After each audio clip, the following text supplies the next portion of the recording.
를 형성하여 동지애를 더욱 굳건히 하는 전국 도시농업 활동가 동지대회에 먼 길마다 하지 않고 와주신 모든 분들께 감사의 인사 올립니다.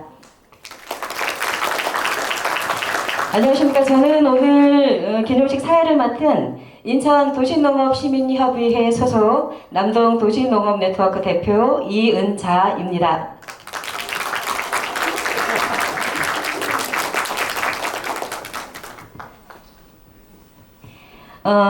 행사 시작 전에 한 가지 부탁 말씀드리겠습니다. 원활한 행사 진행을 위해서 가지고 계신 핸드폰은 무음이나 진동으로 설정을 바꿔주시기 바랍니다. 특히나 이제 이번 행사는 저희가 보조금 없이 도시농업단체들이 십시일반으로 또 후원으로 만들어가는 행사입니다. 덕분에 다소 불편하신 점이 있고 부족하더라도 너그러운 이해 부탁드리면서 그리고 또 후원도 환영하고 있습니다. 많은 후원도 부탁드립니다.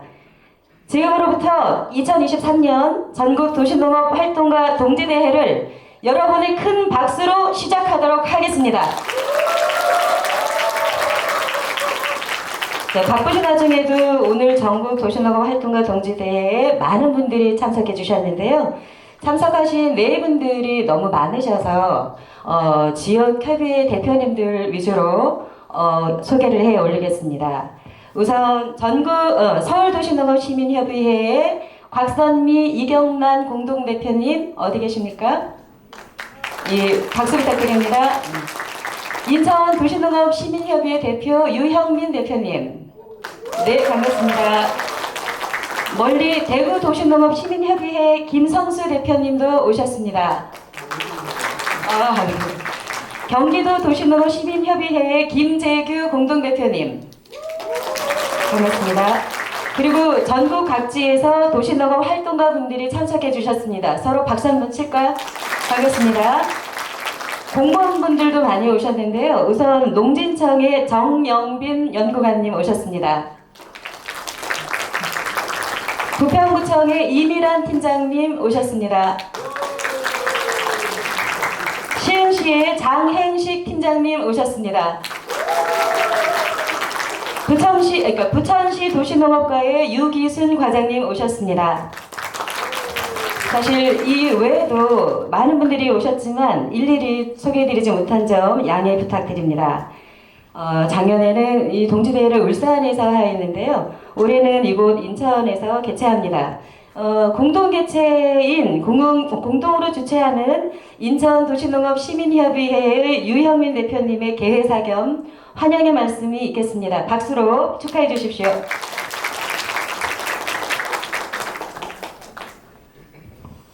네, 안녕하세요. 소개받은 유형민입니다. 저는 이제 인천에서 부평도시농업 네트워크에 속해 있으면서 인천 도시농업협의회에 같이 이제 활동하고 있습니다. 오늘 전국에서 도시농업 활동을 하시면서 멀리서 많이들 오셨는데요. 인천 가족들이 여러분들을 진심으로 열렬하게 환영하는 바입니다. 박수 한번 주세요.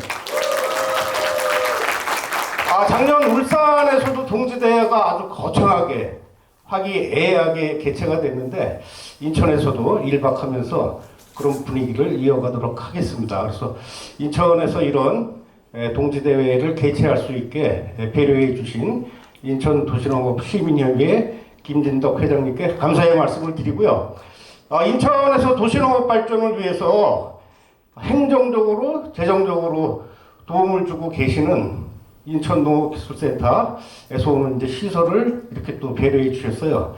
그래서 이중 소장님께 다시 한번 진심을 담아서 감사의 말씀을 드리도록 하겠습니다.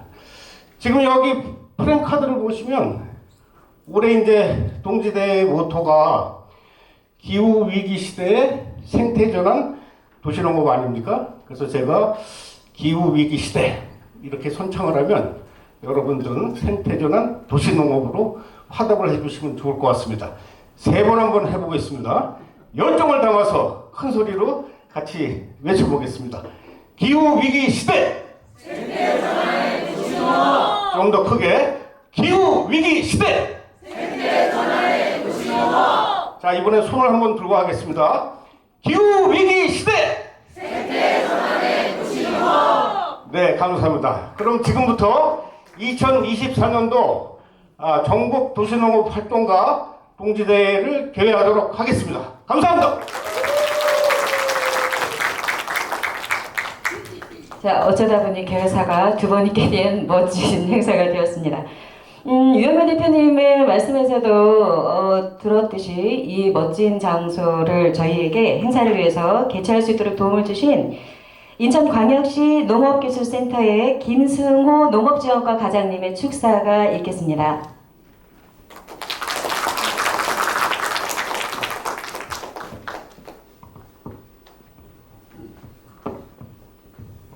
인사드리겠습니다. 농업지원과장 김승호입니다.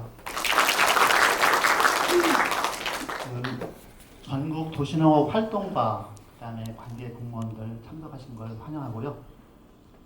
기가 팍팍 넘치는 것 같습니다.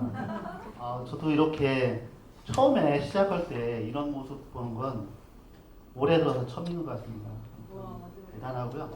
오늘 오시는데 불편하시진 않으셨죠? 네. 타 시군센터도 건물이 잘 돼 있겠지만 우리 농업기술센터가 참 다른 데보다 더 좋은 것 같죠? 네. 저희도 보면은 그 2020년 12월 3일까지는 동아매라고 부평에 있는 초가집 같은 집에서 있다가 이사 왔는데 지금은 우리 인천 시민하고 우리 농업인들한테 농업을 알리고 기술을 가르치는 아주 좋은 장소로 자리 잡고 있고요. 또 시민들한테는 좋은 휴식처로 이렇게 삼고 있습니다. 오늘 보니까 도시농업 관계자분들이 이렇게 모여가지고 이렇게 한 것은 보면은 2002년부터 했더라고요. 올해 11회차인데 울산담으로 인천에서 개최한 건 우리 인천에는 김충기 대표님이 아마 잘하셔서 이 자리 이렇게 하지 않았나 저는 개인적으로 생각하는데 옆에 계시는데 아주 잘하고 계시는데 더 잘하시라고 큰 박수 부탁드립니다. 이틀 동안 하시는데 저희 사무실에서 불편한 사항이라든가 그런 거 있으면 저희들이 적극적으로 지원해 드릴 거고요. 이틀 동안 좋은 시간 가지시고 내년에 더 활동 많이 해주시고 건강하시길 바랍니다. 이상입니다. 멋진 축사를 해주신 우리 김승호 농업지원 과장님께 다시 한번 박수 부탁드립니다.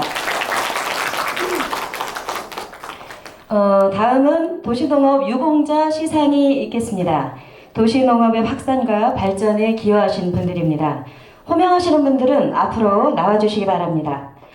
고향의 노름의 농장 김재광 대표님, 도시농업의 인문학을 연결하는 비닐하우스 인문학 프로그램을 운영해 오셨습니다. 2012년부터 올해까지 총 20회의 장수 프로그램을 운영해 오고 계십니다. 위로 올라가 주실까요? 텃밭보급 속 곽선미 대표님, 단체 간의 모범적인 협업 사례입니다. 도시농문과 과정을 서울협의회 소속의 단체들이 함께 운영하였는데 공통의 이론 수업과 강북, 금천, 노원, 용산, 은평 5개의 생활권역에서 실습을 진행하는 등 단체 간의 협업을 통한 도시농업 전문가 과정을 운영하셨습니다. 배재대학교 원예살림학과 그룹 도시농업을 대학 안에 확산시키고 있는 동아리입니다. 도시농업 전문가 과정을 수료한 몇 분이 주축이 되어서 학교에 도시농업 동아리를 만들었습니다. 그리고 다양한 모종을 키워서 교내 무료 나눔 활동, 환경지킴이 활동, 학과 관련 세미나 등 다양한 활동을 해오고 있습니다. 지금 활동하시는 분들은 이제 공무원이십니다. 부천시 도시농업과의 이인휴 주무관님, 시흥시 농업기술센터의 김영훈 주무관님, 이분들은 도시농업 현장에서 누구보다 열심히 뛰고 있는 공무원분들이십니다. 도시농업 초기부터 늘 한결같은 마음으로 도시농업 활성화와 지역의 도시농업 발전에 함께하고 계십니다. 오늘 같은 토론의 자리에도 항상 함께 하십니다. 시상은 전국농업시민협의회 김진덕 대표님이 해주시겠습니다.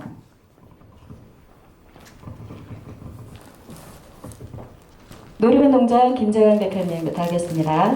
자, 기단체는 20회에 걸친 비닐하우스 인문학 프로그램을 통하여 도시농부의 삶을 인문학 이야기 마당으로 풍요롭게 하며 농의 깊이를 더하는 데 공로가 크므로 이에 표창합니다.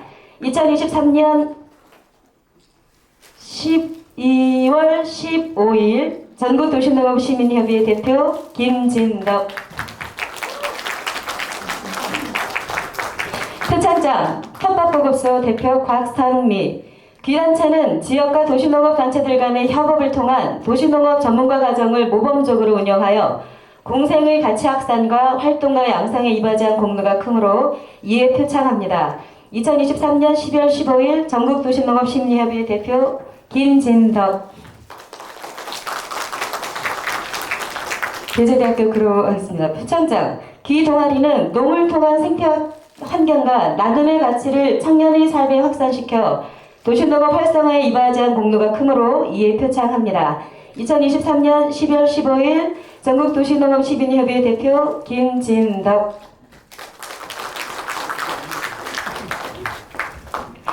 표창장 경기도 부천시청 이인휴. 귀하는 도시농업에 대한 열정과 한결같은 헌신으로 부천시의 도시농업 활성화와 발전에 이바지한 공로가 크므로 이에 표창합니다. 2023년 12월 15일 전국도시농업시민협의회 대표 김진덕. 표창장 경기도 시흥시청 김영훈. 내용은 이와 같습니다.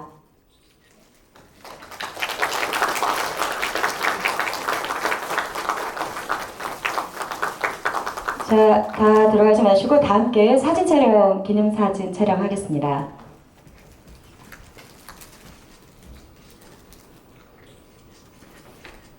포즈가 너무 획일적이죠?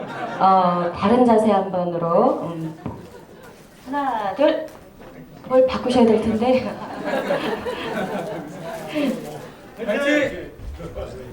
아직 꽃다발의 행진이 계속하여서 빨리 꽃다발 전달해 주시고.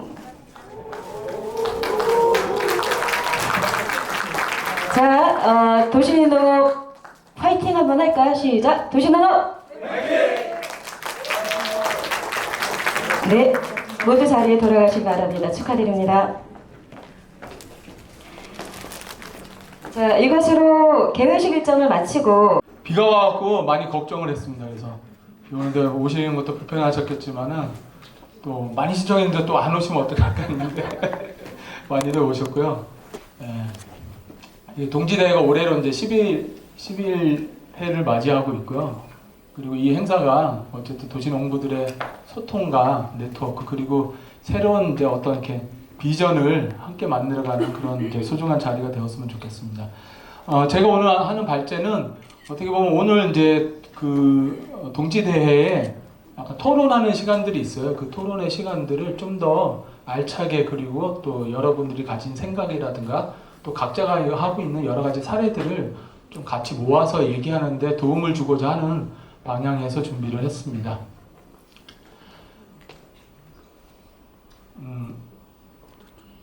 예.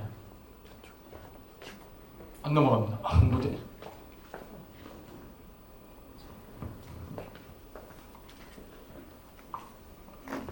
예, 편집해 주세요, 이거. 예, 저 고장이 나서 안 넘어가네. 어쨌든 뭐 간략하게 말씀드려 우리나라의 도시농업의 운동의 배경은 저는 커다랗게 두 가지라고 봅니다. 하나는 도시가 가밀화되어서 도시에서 너무 살기가 힘들다는 거죠. 그러면서 생기는 도시의 많은 문제들을 어떻게 해결할 것인가 다양한 방법이 있겠지만은 도시농이 갖고 있는 그런 농의 가치를 가지고 도시의 문제를 해결하는 거. 그 다음에 또 하나는 농업의 문제입니다. 농가 인구는 계속 줄어들고 있고 그리고 고령화되고 있고 이러다 보면 농업 자체가 붕괴될 수밖에 없는데 그럼 이 두 가지 농촌 농업의 문제하고 도시의 문제를 어떻게 해결할 것인가라고 하는 거 안에서 농업의 다원적 가치를 도시에서 적극적으로 활용을 해서 도시와 농업의 지속 가능함을 만들어내는 게 도시농업의 커다란 뜻이고 정의라고 볼 수가 있겠습니다. 도시농업은 그렇기 때문에 시민사회에서 먼저 좀 시작을 해왔습니다. 어떻게 보면 전국 기농운동본부에서 도시농부학교라고 하는 프로그램을 통해서 도시농부들을 양성하기 시작을 했고 그 도시농부들이 이제 또 지역에서 여러 활동을 하면서 도시농 네트워크라든가 도시농 단체들 그 다음에 공동체 농장들 이런 것들을 만들면서 활동을 해왔고요. 초기에 있었던 도시농업 운동의 핵심적인 의제들은 바로 그거였어요. 그 4원칙 뭐 경작 이제 그 전국 기농운동 본부에서 얘기했던 이제 경작 철학의 4원칙 3지향 뭐 이런 것들인데 이게 이제 도시농업의 이제 방향에서 중요하게 가치로 얘기가 되어 있었던 거죠. 그런 거 안에서 어떤 생태적인 문제, 비닐과 화학비료, 그다음에 농약, 기계 경운을 하지 않는 것, 그다음에 지향으로 보면은 토종 종자를 보관하는 것, 자가 거름을 쓰는 것, 그다음에 이웃과 하는 공동체를 형성하는 것. 이런 것들이 도시 농업의 초기에 철학과 가치였다는 거죠. 근데 이게 과연 살아 있을 거야 아직까지요? 중요하게 남아 있긴 하지만 또 어떻게 보면은 지금의 주말 농장형 여러 도시 농업에서 보면은 그런 거보다는 그냥 뭐 내 것만 막 길러 먹는 거에 너무 치중되어 있는 것도 하나의 이제 지금의 현실이라고 볼 수가 있겠습니다.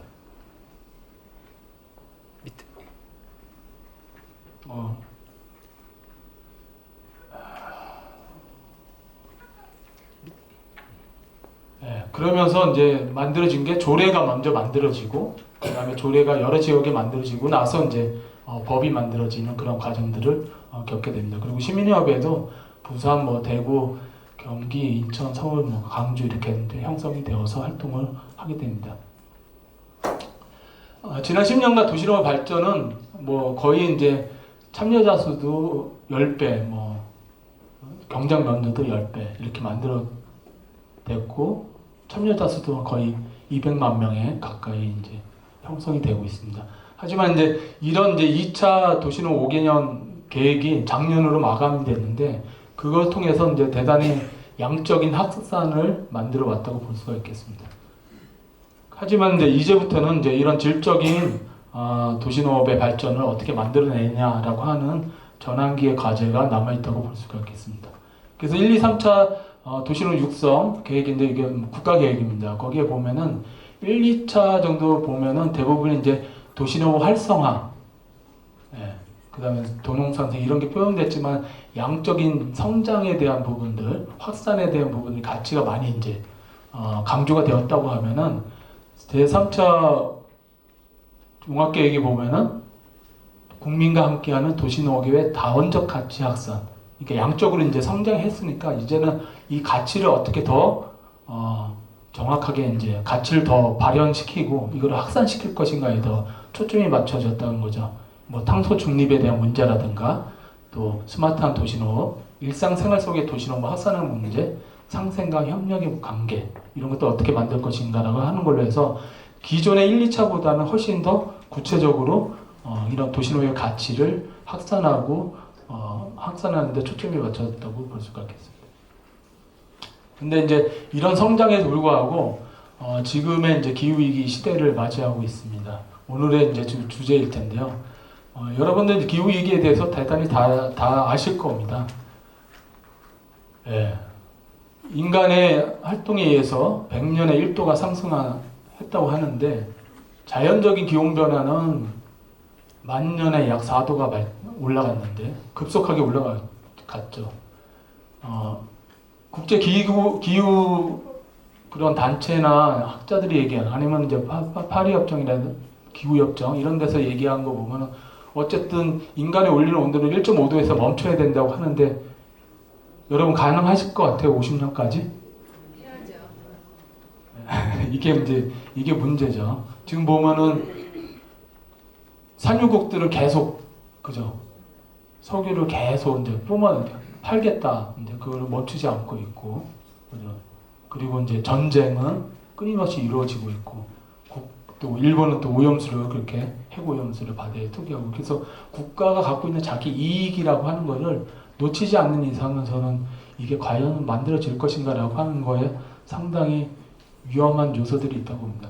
이런 이제 기후 위기가 심각하게 이제 도래되고 있는 상황에서 만들어졌던 게 있었죠. 1992년 브라질 리우에서 열렸던 그런 이제 국제 환경 대회에서 결과로 만들어진 게 의제 20일. 여러분 많이 들어보셨죠, 그죠? 의제 20일. 의제 22를 통해서 지구에 있는 여러 가지 환경들을 좀 더 적극적으로 관리하고 또 이제 파괴시키는 방향이 아닌 발전에 함께 이용하는 것에 대해서 얘기를 했던 게 바로 의제 21입니다. 그리고 또 이제 이 의제 21이 지속가능 발전 목표 SDGs로 이제 지금 이제 남아 있는 거죠.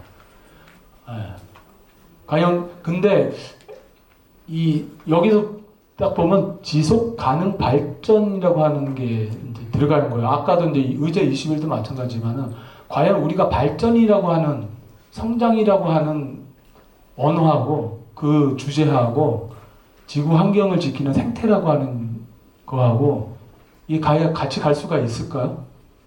여러분은 어떨 것 같아요? 그래서 진보적인 학자들이라든가 이런 사람들은 이 유엔에서 지속가능 발전 목표 자체도 상당히 개량적이고 이거 갖고는 지속가능을 만들어낼 수 없다. 그래서 되게 비판적이라고 하는 거죠.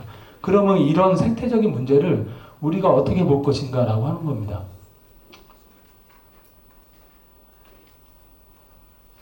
생태적인 문제와 관련돼서 생태학의 이제 세 가지 구도라고 하는 거를 펠리스 가탈이라고 하는 이제 학자가 철학자이죠. 철학자하고 실천가인데 이 사람이 얘기한 게 세 가지 구도가 있다고 봅니다. 하나는 환경 관리주의예요. 그러니까 환경을 잘 관리를 하면은 발전하고 성장하고 같이 이렇게 할 수 있다. 이제 유엔 지속 가능 발전이라든가 그런 게 이제 여기에 소속되는 거겠죠.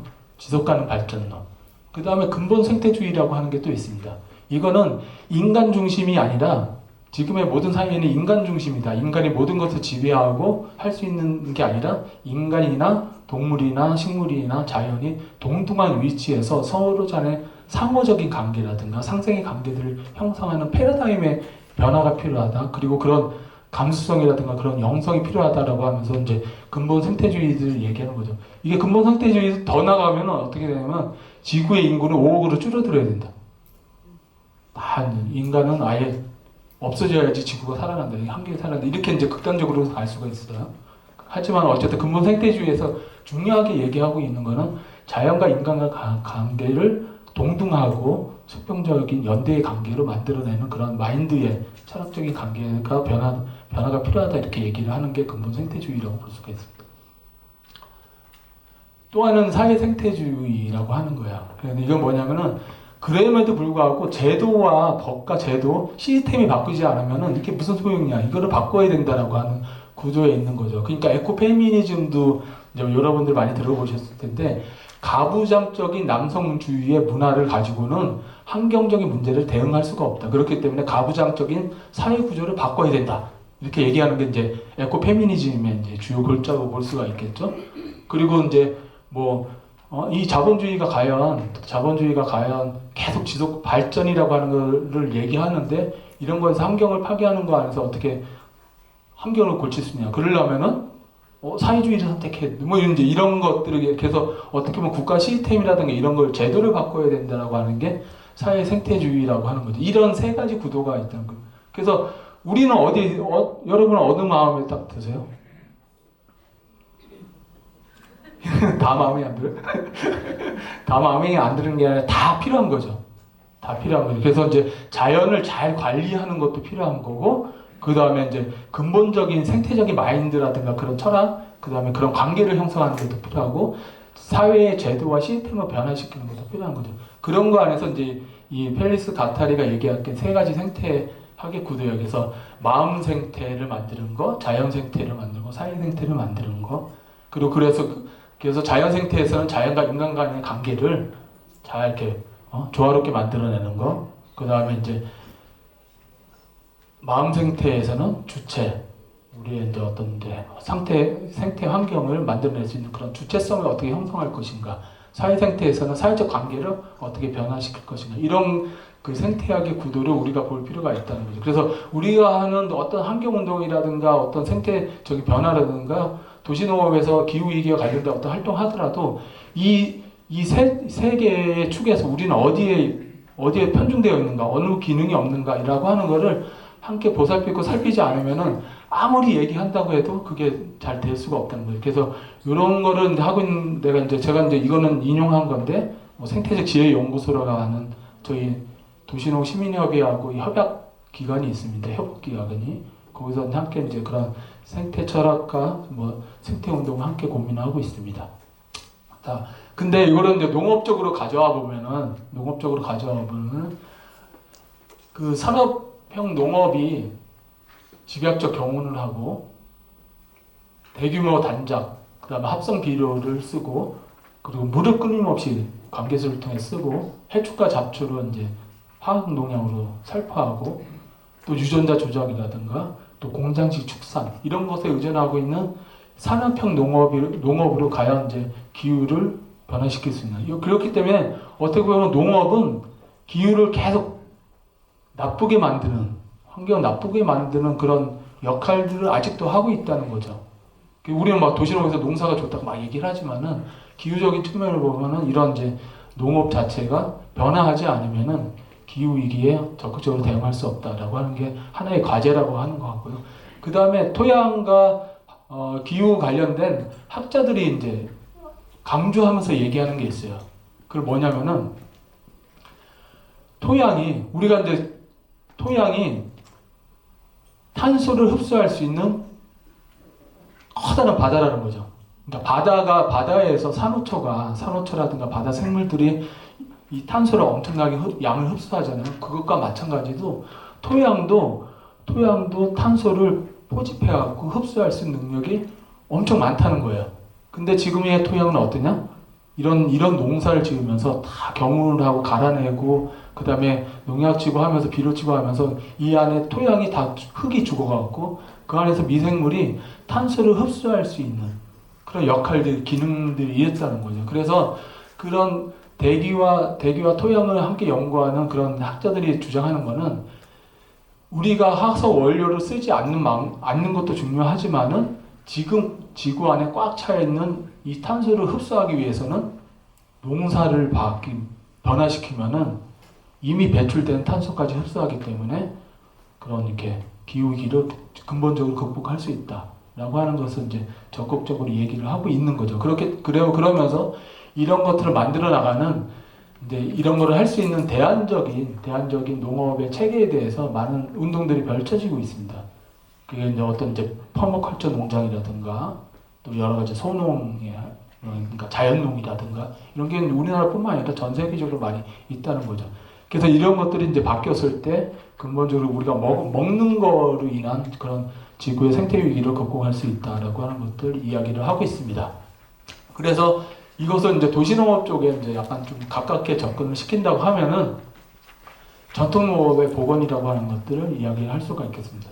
그러니까 전통농업은 어떻게 보면은 우리가 녹색혁명이라고 하는 것을 얘기했지만 사실 녹색혁명이 이제 뭐 인구의 증가 문제와 식량의 부족 문제를 어느 정도 해결했다고 하지만은 화학비료와 농약에 의존한 농사가 계속 토양을 오염시키고 토양을 죽이면서 생산량이 점점 줄어들었다는 거죠. 그러면서 여기에 대한 대안으로 우리는 이제 녹색혁명 이전에 전통농업의 가치를 되살리는 게 필요하다. 그러기 위해서는 화학농약과 비료에 의존하지 않는 방식에 대한 거, 또 유기자원을 자원화시켜서 계속 토양으로 돌려보내는 거, 또 생물종 다양성을 확보하는 거, 흙을 살리는 농사, 그 다음에 공동체에 기반한 건강한 먹거리 체계를 구축하는 게 전통농업 체계에 좀 다 남아있는 지혜라고 볼 수 있습니다. 이런 것들을 어떻게 가져올 것인가라고 하는 게 하나의 또 과제라고 볼 수가 있겠죠.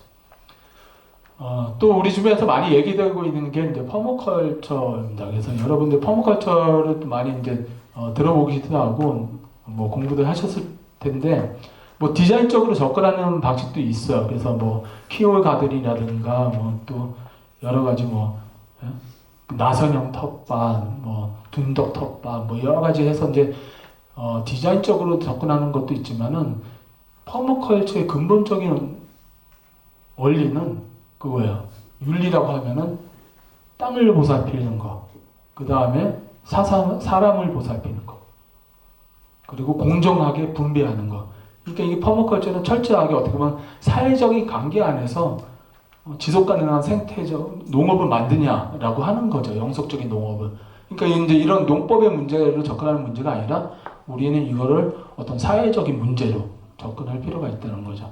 그래서 원리를 보면은 뭐 여기 이제 쭉 보면 관찰하고 상호 작용하는 것, 에너지를 붙잡고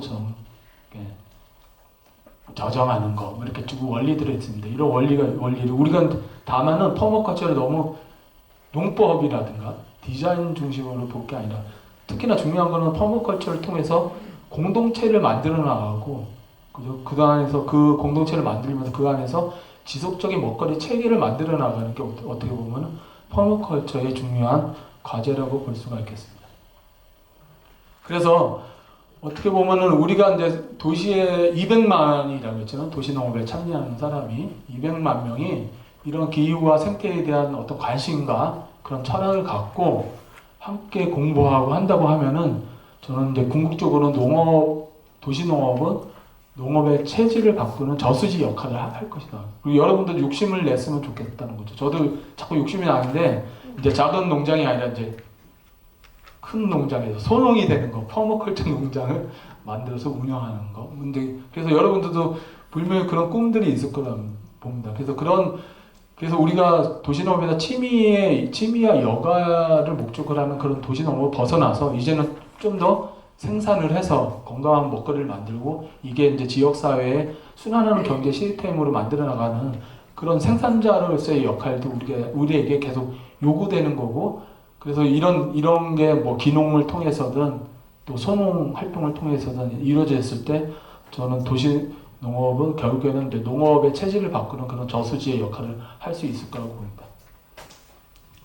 그리고 또 얘기되고 있는 것이 이제 전환운동입니다. 전환운동은 로브 호킨스가 오일피크에 대한 문제 의식을 가지면서 그러면 오일피크가 되면 이제 석유가 없는 시대가 올 텐데 그럼 화석 에너지를 의존하지 않는 그런 시대가 우리는 미리 준비해야 되고 그 시대를 어떻게 만들 것인가 라고 하는 것을 토트네스라고 하는 마을에서 실험적으로 이제 준비를 한 거죠. 그래서 그 토트네스에서 에너지를 자립하려고 하는 여러 가지 활동들을 해나가고 그리고 또 그 안에서 먹거리의 순환적인 체계 뭐 이런 것들을 만들어 나가는 데 활동을 해왔는데 지금은 도시농업이 전환 마을 운동이라든가 전환 사회 운동으로 계속 좀 더 확산이 되고 있습니다. 그 역할을 왜냐하면 전환 마을이라고 하는 전환 도시에서 가장 중요한 것이 뭐라고 봅니까? 결국에는 우리가 먹는 거죠, 뭐. 먹는 거를 다 이렇게 한번 쭉 따져보면은 그 안에 우리 삶의 거의 모든 대부분이 다 연결되어 있고 핵심적인 주제이거든요. 그렇기 때문에 이런 먹거리의 변화로부터 어떻게 전환 사회를 만들어 나갈 것인가가 결국 우리의 주요 과제가 될 수밖에 없다고 봅니다. 그래서 토트네스 전환 마을의 주요 3요소를 얘기하는 것은 회복 탄력성, 외부의 충격에 건들 수 있는 지역 시스템의 회복 탄력성의 강화, 그 다음에 재지역화를 통한 그런 재생 가능한 지역 경제를 구축하는 것, 그 다음에 재생 가능한 개발, 이런 것들에 이렇게 해서 이제 3R이라고 하는 걸로 전환 도시 운동을 얘기를 하고 있습니다. 이건 이제 전환마을 남동, 인천의 남동에서 이제 인천 도시농 네트워크랑 같이 전환마을 운동을 하고 있습니다. 그래서 전환운동의 원칙은 우리의 자원의 한계를 존중하고 보건 영역을 만든다. 포용성과 사회정의를 증진한다. 보조성을 채택한다. 균형의 주의를 기울인다. 실험적인 학습 네트워크의 일부다. 우리는 아이디어와 힘을 자유롭게 공유한다. 우리는 협력하여 시너지를 찾는다. 우리는 긍정적인 비전과 창의력을 키운다. 라고 하는 비전을 갖고 이제 이렇게 하는 거죠. 저는, 전환마을 운동이 어쨌든 뭐 이 과밀한 도시에서 마을의 기능을 찾고 마을에 어떤 걸 만든 건 사실상 이 인구가 많은 데서는 저는 불가능하다고 봅니다. 하지만은 아까 얘기한 것처럼 어떤 주체성 형성 이런 마인드를 갖고 마음을 갖는 사람들을 계속 같이 만들고 우리끼리 이제 협력하는 그런 관계들을 만드는 것들이 필요하다고 보고요. 어떻게 보면 이게 이제 한 마을의 문제가 아니라 우리가 운영하고 있는 그런 공공주말농장이라든가 그런 공동체 농장에서 이런 원리라든가 이런 것들을 함께 적용하고 있는가라고 하는 부분에서도 함께 예비해 볼 만한 것이죠. 그래서 이제 그런 것도 필요하다고 봅니다. 예. 그래서 지금까지 이제 생태 전환을 향한 도시농업은 기후위기라고 하는 새로운 의제가 이제 나오면서 IPCC 이제 그 특별보고서에서는 도시와 도시 근교 농업이 기후위기에 어떤 이제 기후위기에 적극적으로 대응할 수 있는 그런 기여를 한다라고 보고서에는 나와 있습니다. 근데 우리가 기후위기와 관련된 얘기를 할 때 제일 많이 얘기하는 게 탄소 중립의 얘기를 많이 해요. 그죠? 탄소 중립이 중요하죠. 근데 저는 그거만큼 중요한 게 뭐냐면은 사람이 바뀌지 않으면은 우리 사회와 우리 동네와 우리의 어떤 삶이 바뀌지 않으면은 탄소중립 아무리 외쳐도 이게 변하지 않는다는 거죠. 그러면 우리가 만들 사회는 어떤 것인가라고 했을 때 포용적이며 회복 탄력적인 도시예요. 도시를 만드는 게 중요하다는 거죠. 그래서 탄소 중립만 얘기할 게 아니라 이런 사회와 이런 도시를 어떤 시스템을 갖고 만들 것인가라고 하는 게 가장 핵심적인 얘기라고 봅니다. 그렇게 봤을 때 저는 도시농업이 할 수 있는 역할은 커다랗게 두 가지라고 하는 거죠. 하나는 어쨌든 우리가 농사를 지으면서 도시농업 공간을 도시에서 만들면서 이런 생물 다양성과 탄소를 흡수할 수 있는 그런 공간을 형성하고 탄소 흡수원, 탄소 제로의 탄소 중립의 역할을 하는 문제 하나하고 그 다음에 도시의 회복 탄력성을 만드는 데 있어서 먹거리라든가 공동체라든가 생태적인 삶에 대한 것들 이런 것들하고 다양한 프로그램을 어떻게 할 것인가 라고 하는 거라고 그게 더 중요하다고 보고요. 예. 그래서 도시농업이 생명이 자라는 도시의 생태적 전환을 촉진하는 활동들을 해왔습니다. 인공 지반에다가 텃밭을 만들고 그 탄소 흡수원으로 만들고 그리고 유기자원의 순환 구조를 만드는 그런 공간으로 이제 확보를 했죠. 지금은 이제 벽면에 이제 그런 녹색 커튼 뭐 이런 것도 있었고 뒤편에 보면 이끼도 가졌죠. 이끼도 그런 탄소 흡수원으로서 역할도 할 수 있고 그 종다양성을 갖는 어떤 토종을 계속 확산하고 보존하는 역할 먹거리 숲이라고 하는 걸 통해서 또 생물 다양성, 양봉이라든가 곤충 이런 것도 있고 자원순환 이런 걸 통해서 퇴비 만들기 운동을 통해서 도시의 생태적 변화를 촉진시키는 역할을 해왔습니다. 자원순환 퇴비 만들기 이런 것도 있고 요게 이제 동해등해요. 이게 동해등해인데 동해등해가 음식물 쓰레기를 짠 거, 매운 거 안 가리고 다 엄청 먹어대요. 그래갖고 우리가 냉장고 있잖아요. 양문 냉장고 집에 있는 거 그 냉장고 크기에다가 두부판 같은 동해등해 사육장처럼 이렇게 만들어 놓으면은 200가구에서 500가구의 음식물 쓰레기를 처리할 수 있어요. 대단히 혁명적인 거예요. 그래서 근데 이게 이제 대량으로 이제 하면은 이제 음식물 쓰레기를 이동시켜야 되고 그러니까 여러 가지 이제 문제들이 있지만은 자체적인 생활 공간에서 처리하는 거는 충분히 가능한 도전적인 얘기라고 볼 수가 있겠습니다. 이거 조만간에 성공 사례를 가져와야 되는데 아직은 이제 계속 연구하고는 이제 실험적인 단계에 있어요. 뭐 토종주자 보전과 학선 운동은 우리가 많이 알고 있고 씨앗도서관이라든가 이런 거. 그다음 공동체, 그죠? 자투리 공간에 만들어지는 텃밭 공간이 주민들의 공동체 공간으로 충분히 작용할 수 있다라고 하는 것도 보여줬고요. 또 어쨌든 삶의 질을 향상시키는 그리고 교육 함께 배우고 하는 사회적 약자 어려우신 분들하고 그런 자활이라든가 함께 할 수 있는 그런 활동이 도시농업에서 이루어지고 있습니다. 지역 순환 경제, 일자리 창출 이게 상당히 커다란 기대를 안고 있지만은 사실은 강사 활동 이외에는 아직은 커다랗게 도시농업 안에서 만들지를 못하고 있어요. 그래서 이것도 이제 우리가 함께 좀 고민에 대한 부분이라는 생각이 들고요. 그 다음에는 아까 이제 초기에 얘기했던 어렵습니다. 이렇게 안 넘어가요.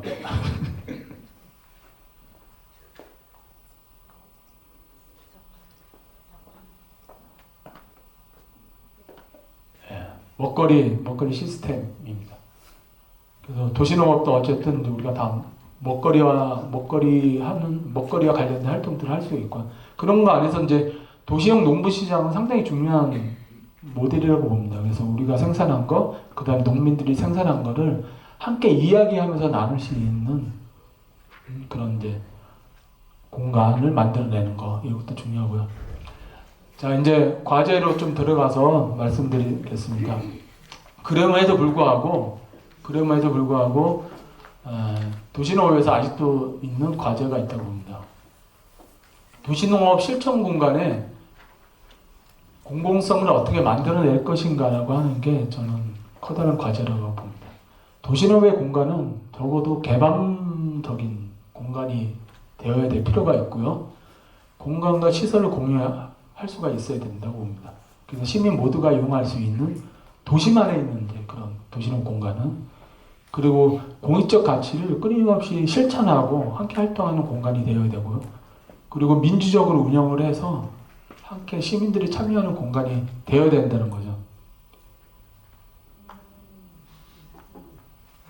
이게 이제 도시농업의 저는 대표적인 주말농장형 모델이 도시농업의 모델이라고 보거든요. 제가 어디 가서 이렇게 다 물어봐도 그 정책 뭐 국회의원이든 그런 이렇게 또 정치하시는 분들 보면 도시농업 그러면은 도시농업은 여러분 생명입니다, 문화입니다 이러면서 이거 활성화시켜야 됩니다 얘기하는 그런 정치인들을 거의 못 봤어요. 다 얘기하는 거 보면 인사 말씀할 때도 어디 개막식 가면 나도 이렇게 주말농장 하면서 삼겹살 구워서 쌈 싸먹어 왔는데 너무 맛있다. 그래서 이제 저는 그거 쌈 싸먹는 얘기하고 있네 이렇게 표현을 하는데 도시농업 이꼬르 주말농장 이거 여러분도 비슷한 생각을 가질 수도 있어요. 도시농업 이꼬르 주말농장 이게 얼만큼 부정적인 의미를 내포하는지는 여러분도 아실 거라고 봐요. 초기에는 도시농업을 확산시키기 위해서는 이게 도시에도 막 이렇게 만들어졌지만은 여러분이 여기 만약에 이 부평구에 이거 만들어지면은 막 신청하면 여러분 여기서 하실 수 있을 것 같아요? 당첨이 안 돼요, 여러분. 몇 사람만 혜택이 되고 많은 사람 경쟁력이 뭐 17대 1, 뭐 20대 1 이렇게 하지만은 그 소수가 여기를 해서 1년 동안 여기를 점유하는 거죠. 그리고 여기서 또 이건 내 거야. 이런 도시농업이 기후위기와 생태 전환을 만들 수 있다고 봅니까? 차라리 여기다가 숲을 만들거나 공원을 만들거나 풀밭을 만드는 게 훨씬 더 지구한테 도움이 되겠죠. 그러니까 이렇게 보면 우리가 도시농업이 기후위기와 생태에 아주 중요한 역할을 한다고는 하지만은 실질적으로 들어가 보면은 할 얘기들이 별로 없다는 거죠. 그걸 한번 돌이켜 볼 필요가 있다. 여기에 이런 농사 짓는 분들 보면 수돗물을 엄청 써서 수도세 엄청 나오죠. 이래요. 누가 내 거 따갔어. CCTV 달아줘 막 이거야. 근데 그래도 이 안에 공동체가 형성이 안 돼요. 공동체가 형성이 안 되고 오히려 그냥 이거는 없어도 되죠. 이런 거는 이제는. 물론 도시 외곽에 농사를 더 배워서 기농을 하거나 뭐 이렇게 하는 도시 외곽에는 이런 것들이 필요할지는 모르지만은 도시만의 공간은 아까 얘기한 것처럼 이제는 공간적인 변화가 필요하다는 겁니다. 그래서 도시농업의 공간은 아주 유쾌한 공간이 되어야 되고요. 또 문화적인 공간이 되어야 돼요. 여기서 뭐 파티도 열기도 하고 음악제도 하기도 하고 또 나눔 장터도 해갖고 뭐 이런 것들. 그래서 문화 공간이 되어야 되고 또 포용적인 공간이에요. 장애인이라든가 다문화 가족이든 모든 사람들이 함께 어울릴 수 있는 누구든지 와라 이곳은. 그래서 포용적인 공간이 되고 회복의 공간이 되죠. 가서 힐링도 하고. 그리고 민주적인 공간이 이 공간은 거기 운영하는 사람들이 자발적으로 함께 갈등도 해소하고 여러 가지 결정해서 움직이는 공간이 만들어지죠. 그리고 그것은 탄력적인 공간이야. 11월 말로 되면 배추 싹 뽑아내고 그 다음에 허브판에서 먼지 풀풀 날려다니고 막 비늘 날려다니고 아무 볼거리 없는 것 같고는 아니라 그게 거기에 다양한 다연생이든 그 나무든 과실이든 어울려져 갖고 이게 회복적인 탄력성을 갖는 그런 공간이 돼야 된다. 이런 공간을 어떻게 구성하고 만들 것인가라고 하는 거를 우리가 고민하고 함께 만들지 않으면은 공동체, 이런 공간에서 공동체가 만들어지지 않겠어요? 너무 재밌잖아요. 이 공간에 참여하는 거는. 그리고 이게 열려 있으니까 나는 여기서 농사를 짓지 않아도 나는 목공을 하는 재주가 있으니까 여기에 필요한 거를 막 가서 만들어서 여기서 할 수도 있고, 이런 참여의 여러 가지 공간들을 만들어낸 것이 하나의 중요한 과제라고 봅니다.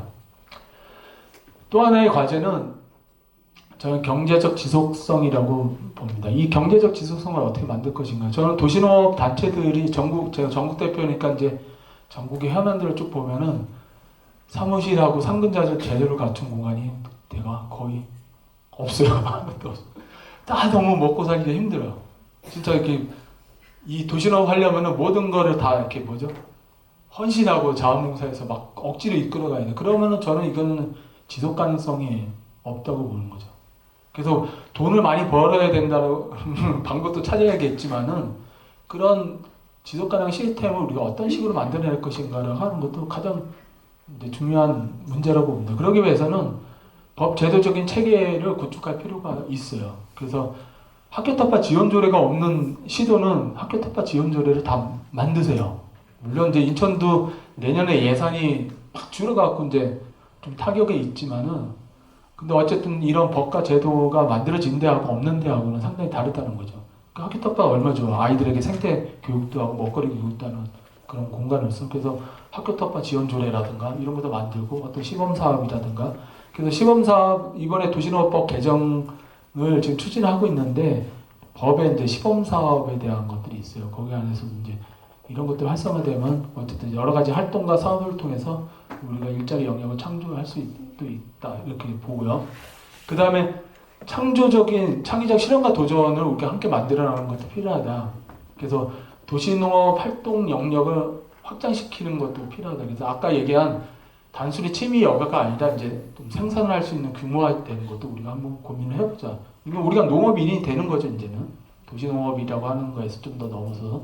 그래서 퍼머컬처 농장이라든가 또 꾸러미라든가 이런 계약재배란 CSA 농장 이런 것도. 그 다음에 아까 얘기한 동해등에도 이제 접목시켜볼 필요가 있고요. 그러면서 소농가의 연계를 어떻게 만들어낼 것인가. 그 다음 탄소 중립과 관련돼서는 ESG 경영하고 어떻게 연계를 해서 할 것인가라도 우리가 한번 고민해볼 중요한 과제라고 봅니다. 그래서 뭐 예를 들면은 도시 안에 먹거리 숲 형태의 작은 공간을 자투리 먹거리 숲, 예를 들어 1000개의 오아시스, 그 1000개의 먹거리 숲을 자투리 숲을 만든다. 그 안에 이제 여러 가지 과실이라든가 허브라든가 나물 종류 이런 것들을 가지고 이제 만드는 숲을 조성하는 것도 우리가 해볼 만하죠. 이게 도시농업이 아니야. 이거 따질 필요는 없잖아요. 우리가 하는 거에서. 그 다음에 또 하나는 저는 100만편 양삼식 케냐프라고 하는 건 식물이 있는데 열대성 식물이야. 그래서 이제 그거는 이산화탄소를 흡수하는 효과가 일반 식물의 5배에서 10배 이상이 돼요. 그래서 한 100만 평 케냐프 심기를 하려고 해서 인천에서 동아미립지 텅텅 비어있는 공간에다가 저한테 심고, 그래서 그 심은 거를 어떻게 해요?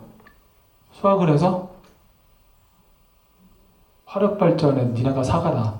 화력발전은 석탄 뗄 때 10%인가 1%는 유기질 이런 걸 넣어야 된대요. 의무적으로.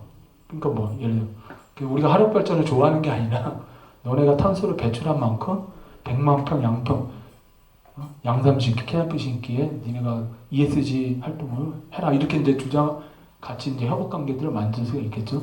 그래서 하여튼 뭐 이제 그런 것들을 우리가 좀 상상해 볼 필요가 있지 않을까. 그래서 그런 것도 한번 실험해보고 도전해보고 이런 것도 필요하다고. 그리고 이 경제적인 문제 안에서 우리끼리 서로 도울 수 있는 방안에 대한 것도 저는 상당히 많이 필요하다고 봅니다. 저희 집이 3층인데요. 밑에가 프론티라고 그러나? 하여튼 뭐 없는 데고, 우리 4층에 그 아이들이 사는데, 아이들하고 부부들이 사는데 이렇게 소음이 있어요. 소음이 있으니까 몇 해 전에 그 한라봉 한 박스를 저희 집에다 주더라고요. 그래서 저희도 우리 애도 키우니까 뭐 그렇게 신경 많이 안 쓰는데 그래도 미안하니까 딱 주더라고요. 그래서 이게 받으니까 너무 기분이 좋았어요. 그래서 그러면서 제가 생각했던 거야. 우리 밑에가 있으면 이거 그냥 밑에다 줘버릴까? 그래서 그렇게 생각해보니까 그 아파트가 29층, 우리 아파트가 29층인데 29층에다가 이거를 올려주면은 밑에다 계속 내리는 거예요. 그러면 이 29세대가 35,000원짜리 그 한 박스로 다 행복해지는 거예요. 그러니까 이게 지역 순환 경제예요. 그러니까 이게 이제 각자 다르지만은 내가 갖고 있는 재원이 이렇게 지역에서 순환이 되면은 비용이 많이 들지 않으면서도 다 이렇게 경제적으로 풍요롭게 될 수 있다는 게 이게 지역 순환 경제거든요. 그러니까 이게 맞아 지역 카페도 그런 역할들 하는 거고. 그래서 뭐 제가 쉽게 얘기했는데 우리가 협업할 수 있는 우리끼리라도 협업할 수 있는 그런 관계들을 형성하는 것도 오늘 주제 중에 얘기해 볼 필요가 있다. 뭐 ESG 아까 이제 얘기하는 거 KB 금융그룹은 KB 해갖고 프로젝트 양봉 쪽으로 접근하는 것 같고요. 뭐 다양한 대기업이 이제 이런 거 고민하니까 우리도 이제 도시농업 차원에서 한번 고민해 볼 필요가 있다는 생각이 듭니다. 그래서 거의 이제 마무리인데요. 어쨌든 결국에는 우리가 지구의 문제는 접근할 수 없으면 아까 크고 우리가 감당할 수 없지만은 결국에는 지구적인 문제를 해결하려면은 결국에는 지역에서 어떻게 변화시킬 것인가, 작은 것들을 어떻게 해야 될 것인가라고 하는 겁니다. 그래서 여러분들이 이제 있을 토론에서 그런 얘기들을 많이 했으면 좋겠습니다. 그래서 오늘 토론은 세 분과로 나눴죠. 그래서 탄소 중립 분과, 그러니까 탄소 중립에서는 어쨌든 토양을 살리는 여러 농법에서 그런 역할, 흙의 역할이라든가 이런 걸 얘기할 거고요. 또 자원순환의 문제도 다룰 겁니다. 그래서 여러분들이 지역에 있는 여러 가지 사례들을 통해서 더 얘기를 해서 이게 정책적으로 그리고 앞으로 도시농업 발전에 있어서 필요한 여러 가지 과제들 이런 것들을 함께 이야기 나눠서 토론했으면 좋겠고요. 그 다음에 공동체 문과에서는 공동체 형성을 하기 위해서는 어떤 것이 필요한지, 어떤 사람이 필요한지, 어떤 공간이 필요한지 이런 부분들을 함께 같이 얘기했으면 좋겠습니다. 그리고 지역 순환 경제에서는 우리가 실질적으로 먹고 살기가 상당히 어려운 건데 경제적으로 도시농업이 지속 가능하려면은 어떤 협업 관계를 만들었으면 좋겠는지, 그리고 어떤 획기적인 사업적인 아이템 뭐 그런 게 있으면 같이 공유도 하고 이렇게 했으면 좋겠습니다. 그래서 오늘 동지대에서 이야기하는 것들은 어떤 답이 있는 것보다는 여러분들하고 함께 그런 지혜를 모아내고 또 사례를 공유하고 그런 과정으로 만들어졌으니까 여러분의 토론에 함께 많이 참여하면서 함께 이 문제들을 해결하는 그런 방안들을 만들어갔으면 좋겠습니다. 네, 감사합니다. 비가 와요. 몇백 년마다 한 번씩 기후위기가. 그럴 때 가장 큰 문제 물 문제고. 그다음에 국제 이 글로벌 푸드 시스템이 다 깨질 거 아니에요. 아무도 이제 수출 안 할 거고. 종자 문제, 거름 문제 다 될 텐데 그게 근본이 되는데. 그래서 오늘 우리 선생님들 토론하는 거 보고 그런 생각이 들었어요. 우리 선생님들이 이 도시농업에서만큼 이렇게 근본 얘기하는 데가 별로 없는 것 같아요.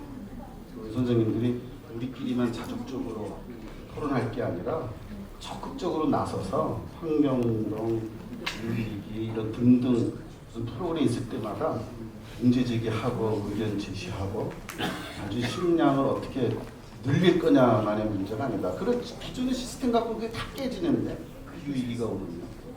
그런 생각이 들었습니다. 그래서 오늘 제가 막 왔다 갔다 하면서 분위기도 좋고 이런 열띤 분위기가 우리 도시농업 모델의 어떤 큰 진보성이 아닐까, 진보성가 아닐까 이런 생각이 들었습니다. 오늘 이제 너무 다 그 제자리에서 열심히 토론하셔서 이 마지막 토론은 맥이 좀 빠질 것 같아요, 그죠? 별로 이렇게 표정들이 이제는 배고픈 표정들이 많고 그래도 확인차 다른 코너는 못 가보셨으니까 크로스 체크차 저런 데서는 저런 주제로 얘기했구나 이렇게 크로스 체크하는 기분으로 한번 해보겠습니다. 우리 먼저 어떻게 우리 순서대로 말씀해 주실까요? 우리 김성 대표님. 이제는 한 6시 10분에 끝내야 되니까 10분씩 얘기하시고 또 토론할 시간 있어야 되니까 10분 이내로. 네, 여러분 반갑습니다. 저는 대구 도시노후 시민회비의 대표를 맡고 있는 김성수입니다. 저희들은 탄소 중립에 관해서 얘기를 나누었습니다. 로컬 회비와 흑산리는 농사, 또 파머스 컬처, 먹거리 숲 이 세 가지를 사례를 들어보고 결론을 내리는 것이 뭐냐면은 탄소 중립이라는 자체가 우리 도시 농업과 어떤 연관이 있을까? 우리 여러분들이 잘 알고 계시지 않습니까? 경운을 하면은 탄소가 도망가잖아요. 탄소가 어떻게 해서 땅에 들어가느냐? 그것은 식물이 광합성 작용을 하기 때문에 들어간다는 결론이 나왔습니다. 그래서 우리가 얘기를 하기를 잡초를 안 나게 해야 되죠. 식물을 우리가 먹거리를 생산하려고 하면은 잡초를 못 나게 해야 되는 거죠. 그래서 잡초 또한 식물인데 잡초가 식물 맞지 않습니까? 잡초가 식물인데 이 잡초는 그러면은 광합성 작용을 하지 않느냐? 광합성 작용을 합니다. 탄소를 땅속에다 재포집을 합니다. 식물이 1년간 191억 톤이라는 탄소를 땅속에다가 포집을 한다고 얘기를 하고 있습니다. 그럼 우리가 식물 잡초 자체를 제어를 시킨다. 그건 좀 대반적이거든요. 그래서 한번 더 생각을 해봤습니다. 어떻게 하면은 탄소도 중립을 하는 우리 농업, 도시농업 또한 우리가 먹거리도 좀 생산을 해야 되잖아요. 아무리 못마니를 생산하든 잘난 놈을 키우든. 그런데 잘난 놈을 키우려고 하면은 비료를 줘야 됩니다. 또한 비닐 멀칭을 쓰면은 분명하게 잘 자랍니다. 여러분들 멀칭했는 거 안 했는 거의 차이는 엄청나게 납니다. 그래서 우리가 좀 대안적으로 풀을 가지고 멀칭을 하자 뭐 이런 얘기를 하는 겁니다. 그래서 결론적으로 우리가 결론 내는 것이 무엇이냐면은 식물이 잘 자라게끔 하는 흙을 잘 기르자. 우리 흙의 표면 5층, 우리 지구상의 그 암석들을 보면은 5층 있죠? 제일 바탕에 있는 살가죽, 이 살가죽을 두툼하게 만들어주자. 그런 얘기를 나누었습니다.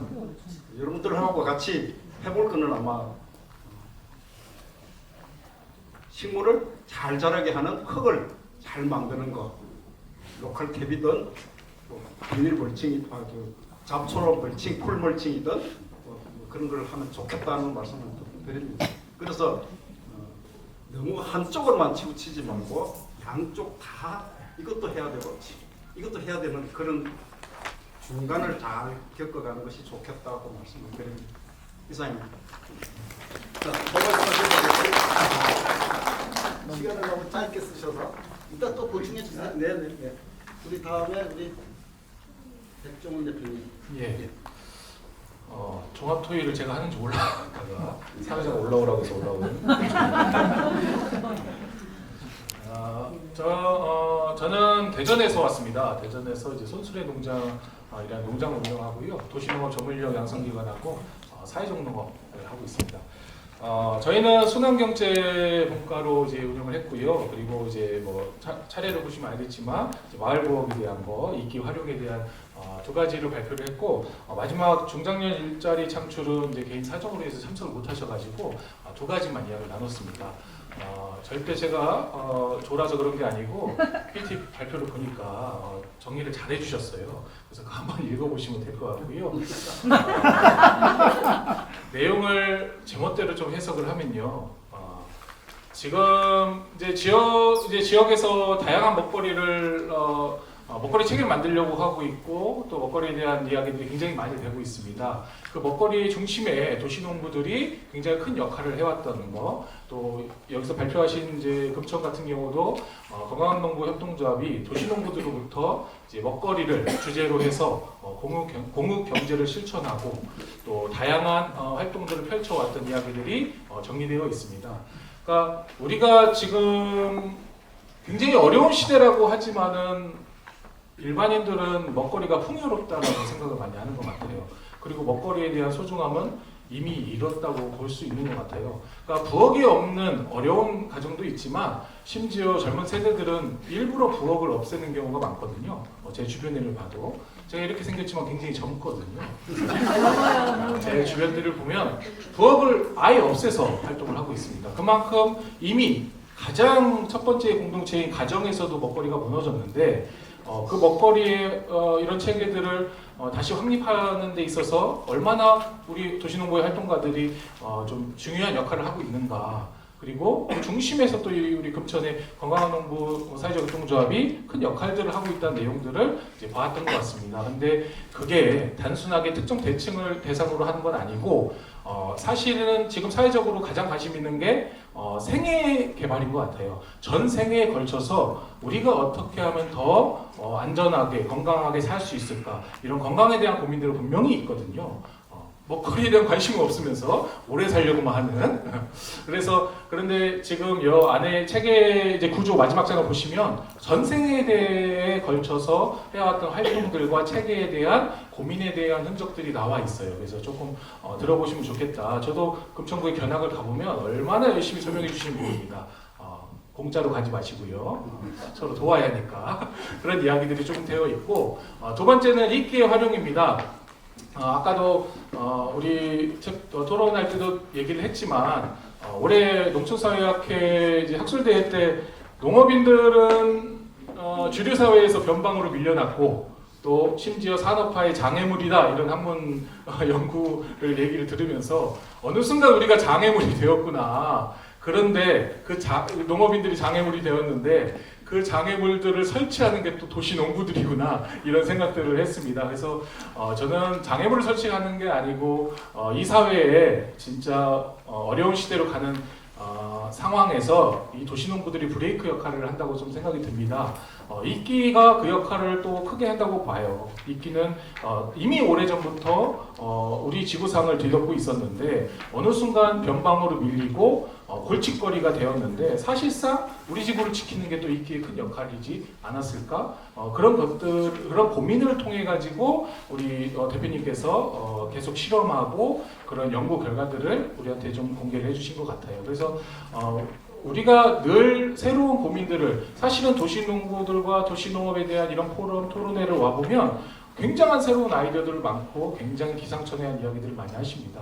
그래서 그런 도전적인 이야기들이 잘 녹여있는 이런 자료들이 좀 소중하다고 생각이 들거든요. 근데 이끼가 또 이번에 또 다른 우리들의 아이디어와 또 지역사회에 조금 더 이끼에 대한 고민이나 또 이런 것을 어떻게 더 활용할 수 있을까 서로 피드백을 줄 수 있는 기회장이 됐다고 좀 생각을 합니다. 그래서 앞서서 이제 뭐 뒤에 전시도 해주셨지만 조금 더 관심을 가지셔서 우리 대표님은 지역에서 이런 이야기를 더 많이 나누고 싶다고 하시거든요. 얼마나 좋습니까, 그죠? 그래서 좀 지역에서도 실제 우리 노원들이 하고 있는 것들도 좀 한번 초청을 해서 들어보고 가보기도 하시고요. 또 지역에서 좀 활성화할 수 있는 그런 아이템들을 서로 공유하면 좋지 않을까 이런 생각을 듭니다.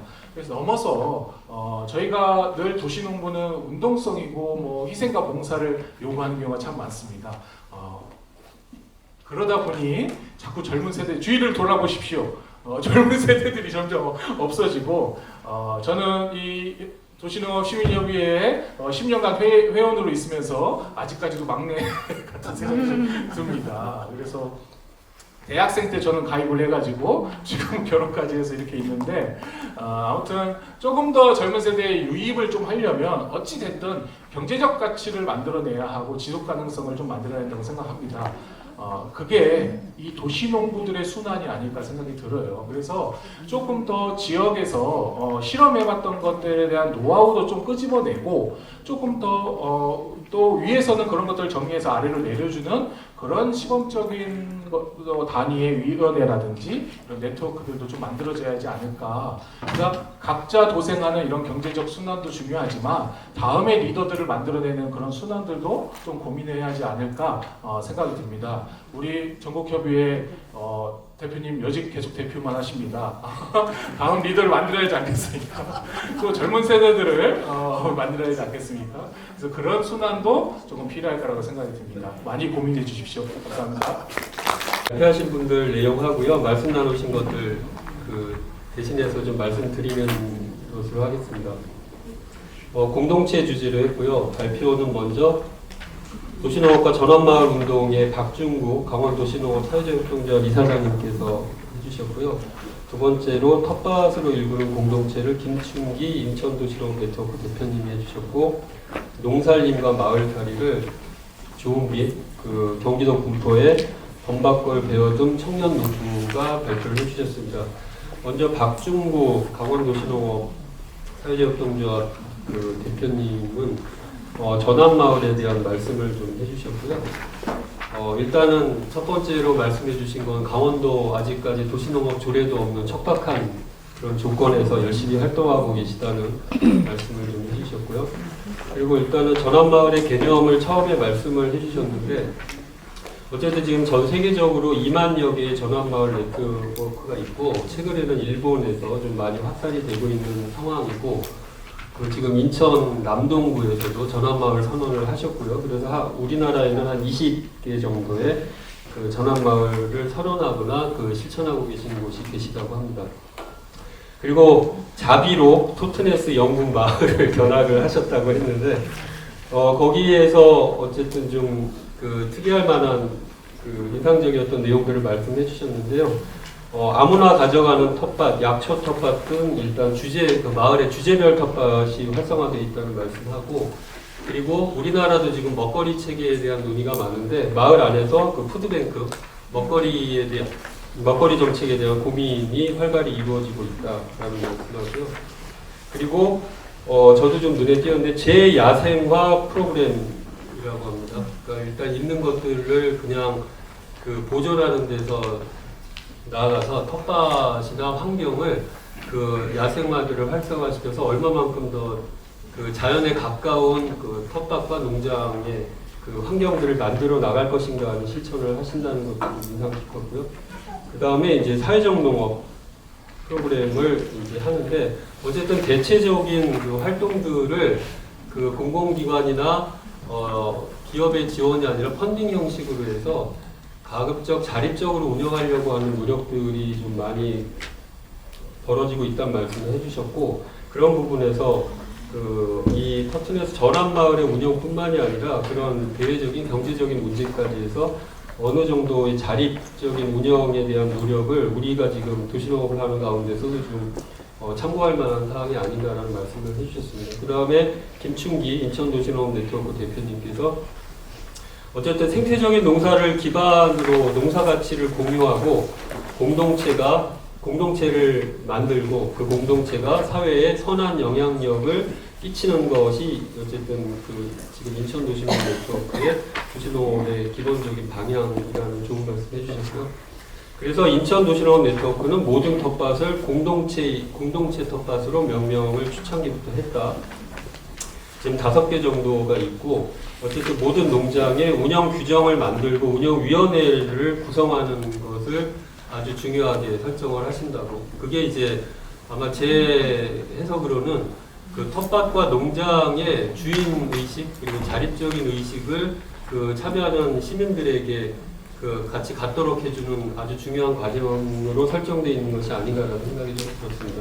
그렇게 구성을 하면 도시농업지원센터의 역할을 적극적으로 하시는데, 도시농업지원센터라는 것이 기존에 농장 운영하듯이 농기구나 시설 관리를 하는 것이 아니라 그 안에 모여진 시민들이 어떻게 하면 자립적인 공동체 동아리, 공동체 모임을 운영할 수 있고 하고 싶은 것을 텃밭 안에서 어떻게 펼쳐갈 수 있는지를 컨설팅해주는 역할을 주로 도시농업지원센터 활동가들이 역할을 해준다는 말씀을 해주셨습니다.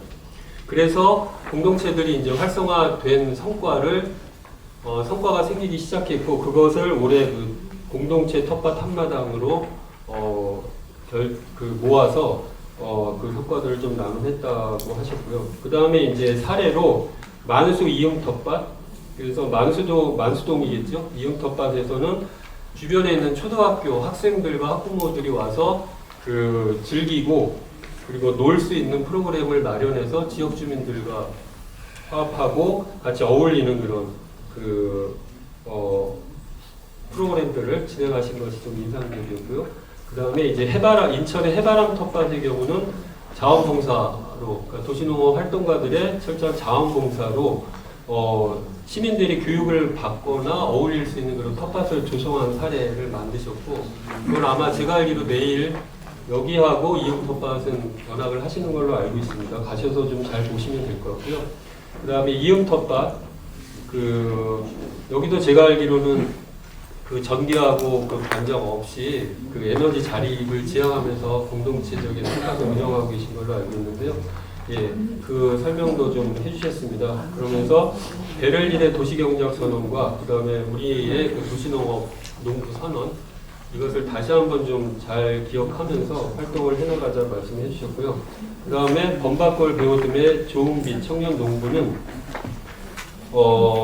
그 전기도 없고 관정도 있지 않은, 그리고 차도 못 들어가는, 사람도 걸어 들어가기 어려워요. 제가 알기로 그 옆에 땅 주인이 철조망을 쳐놔가지고 사람도 들어가기 어려운 그런 맹지에서 20대에서 60대가 모여서 토종 작물을 가지고 씨를 한 100여 점의 그 씨앗 자립을 하면서 농사를 짓는 그 공동체이자 밥상 공동체입니다. 그 표현을 말하자면 이루어지는 밥상이라는 모임을 계속 공동체에서 하고 있다고 하고요.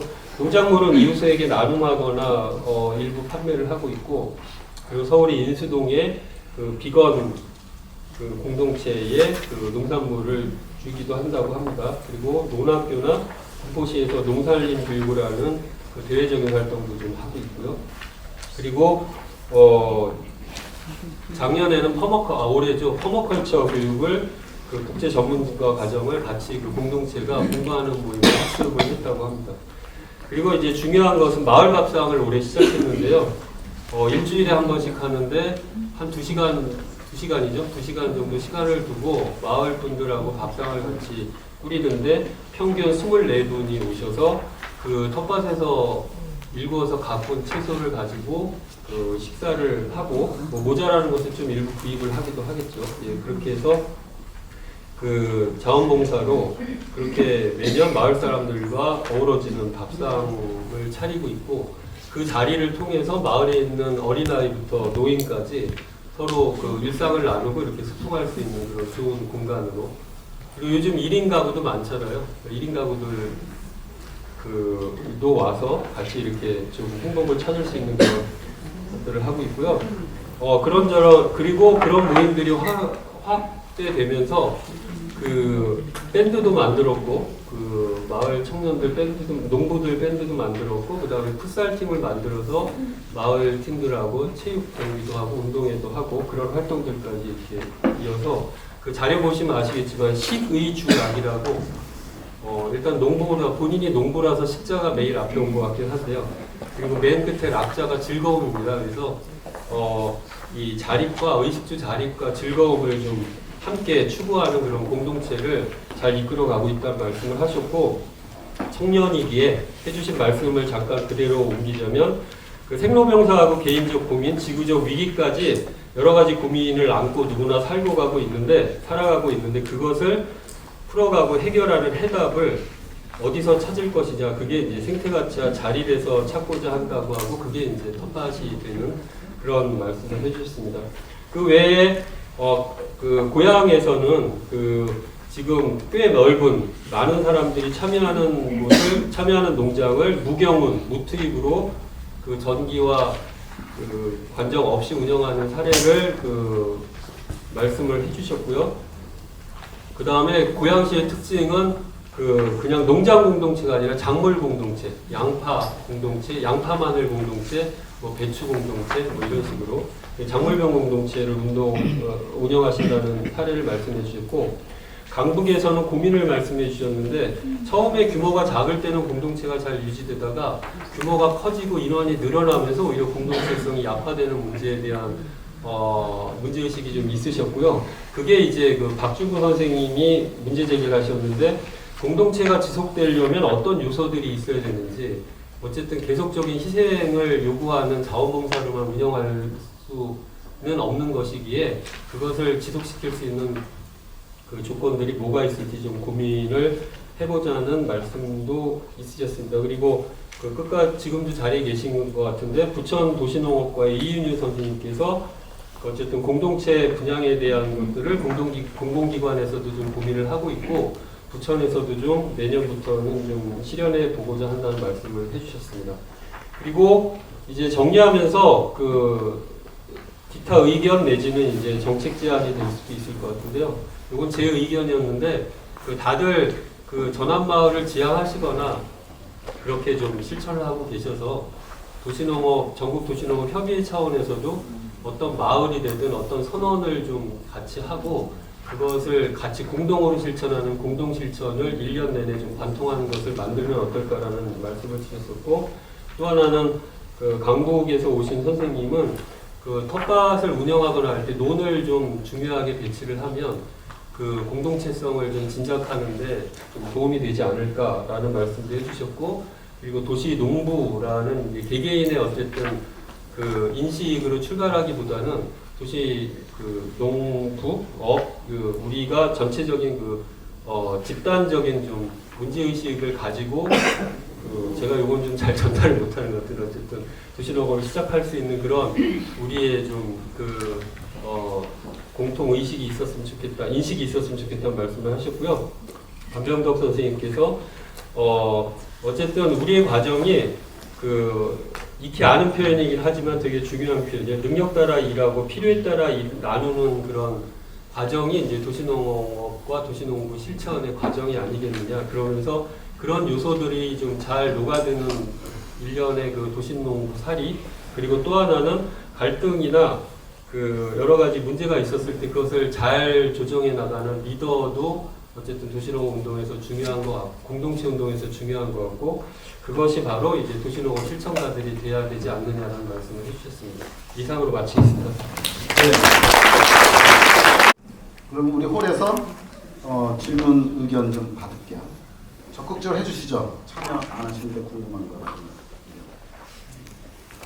없습니까? 없으면 제가 부탁할게요. 우리 정수훈 선생님 어떠신 거 들은 거에 대한 의견 내지? 저는 그 읽기를 가지고 하셨다는 거에서 관심이 많아가지고요.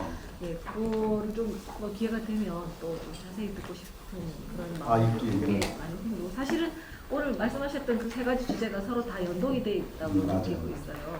그래서 예, 어떻게 좀 말씀 들으면 들을수록 그렇게 그 흩어져 있는 것들을 어떻게 종합해내서 할 것인가 하는 전체적인 조망 같은 게 필요하다는 생각이 계속 들었습니다. 있기는 아마 우리 이현수 선생님 그래서 어디 온라인에 자료도 있을 것 같은데, 그죠? 개인 교섭을 좀 질문 아니고. 예, 잠깐만요. 그리고 방금 말씀하셨듯이 우리 김재규 선생님 얘기했듯이 이런 거 모아서 하나의 어떤 메시지 같은 것도 만드는 작업도 하면 좋을 것 같아요. 내년에 우리 에디션. 하여튼 우리 김재관 선생님 마이크 안 드려도 될까요? 마이크. 제가 요새 파주시 파전면에는 남북 산림 협력센터에서 일당 지금 근무하고 있다고 조퇴하고 나왔습니다. 예. 그런데 요새 뭐를 하냐면요, 비가 오고 막 이러니까 하우스 안에서 어린 묘목들, 소나무, 전나무, 잣나무 이런 어린 묘목들에 48구, 24구 이런 정도 어린 묘목들에 이끼가 잔뜩 껴 있어요. 그거 제거 작업을 하고 있습니다, 우리가. 예. 근데 그거랑 지금 텃밭에 하는 이런 거랑은 어떻게 다른지 좀 궁금해서 한번 지금 요새 저 주 작업이 비 오고 추우니까 하우스 안에서 그거 제거 작업하는 게 요새 주업인데, 또 우리 다른 편, 도시농 다른 편에서 지금 이끼를 활용하는 그런 얘기가 나오잖아요. 그래서 궁금해서 한번 여쭤봅니다. 예, 알고 김재관 선생님, 이윤수 대표님 아주 가까이 있으면서 여기서 질문. 그래도 우리 남들 다 공유할 수 있으니까 바로 은수 대표님이 답하시는 건 어떨까요? 답변은. 예, 뭐 묘목 키우는데 이끼 많이 붙어 있죠.